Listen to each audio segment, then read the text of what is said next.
In what has raised eyebrows in China, a top US delegation, including former House Speaker Nancy Pelosi, met with Tibetan religious leader Dalai Lama in Himachal Pradesh today. The visit comes in the wake of the US House of Representatives voting 391 to 26 last week on the promoting a resolution to the Tibet-China Dispute Act.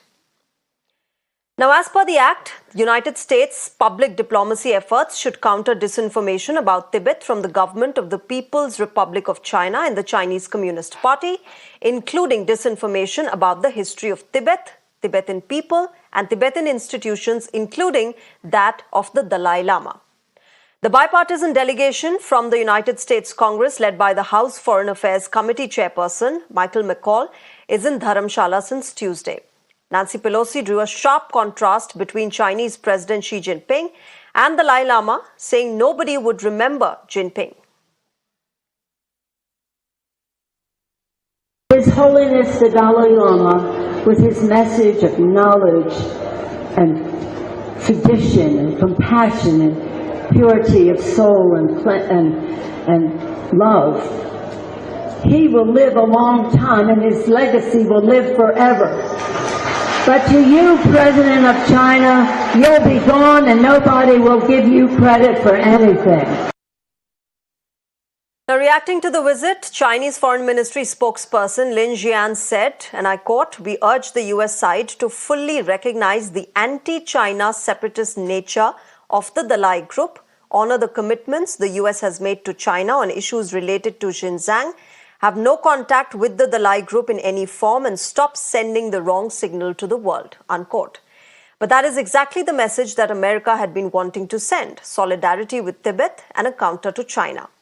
India, meanwhile, remember, has sent its own signals now and then, from Prime Minister Modi replying to Taiwanese president's congratulatory wishes, to, of course, we have Tibetans here in India, and on, to Nancy Pelosi addressing the Tibetan parliament. India has had its own way of letting China know what our stand is. Let's try and understand more on this. I'm joined on the broadcast by Tenzin Tsundue. He's a Tibetan writer and activist. I'm also joined by Veena Sikri. She's a former ambassador. Good evening and namaskar to both of you. Tenzin, let me begin with you. A crucial visit by a US delegation, including, the likes of Nancy Pelosi. And of course, we heard her fiery speech today in the parliament. But as a Tibetan, as somebody who's been, actively participating in the struggle for the freedom of Tibet, how do you see this visit really by the United States? By far the biggest high-level delegation from the United States. And this morning I was there at the public gathering where Nancy Pelosi and Michael McCaul, Congressman Jim McGovern, all of them made speeches. I felt good as a Tibetan refugee that for the first time, the issue of Tibet, the political issue of Tibet, has been raised, and United States is now in a process where just the last bit of the thing where President Joe Biden is to sign a proposal which is going to be signed into law in the United States, which will recognize Tibet in the past as an independent country, that Tibet is an occupied country today, and that Tibetan people have right to self-determination.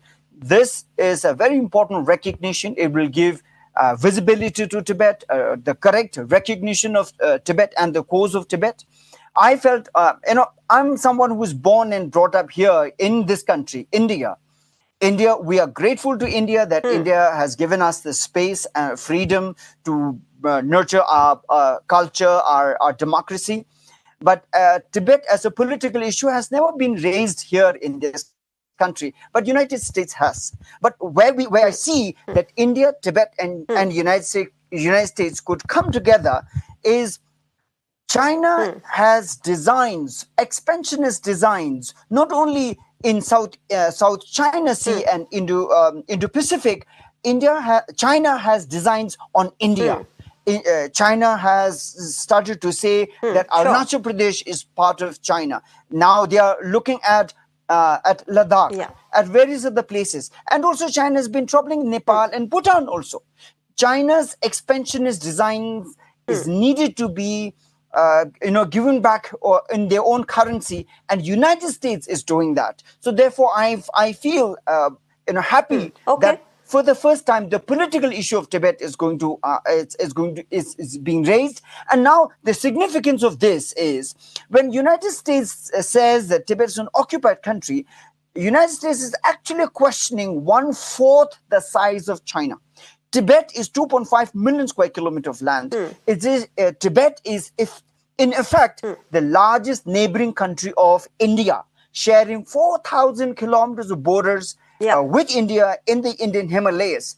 And on the other side of the Himalayas, it's Tibet. Okay. United States is saying this is an occupied country. And one small step that India has taken recently, when China renamed some of the places in India, India has expressed that India is going to rename some of the places in Tibet, which actually means that India recognizes Tibet. So in subtle ways, India has raised the issue of Tibet, but United States has taken it to a next level. Yeah, so this Tenzin, is, let me take this across to Ambassador best news Sikri. for Tibet. Ambassador Sikri, just the fact that we haven't, as the government of India, not made any, solid or, solid remarks against, China and the Tibet issue.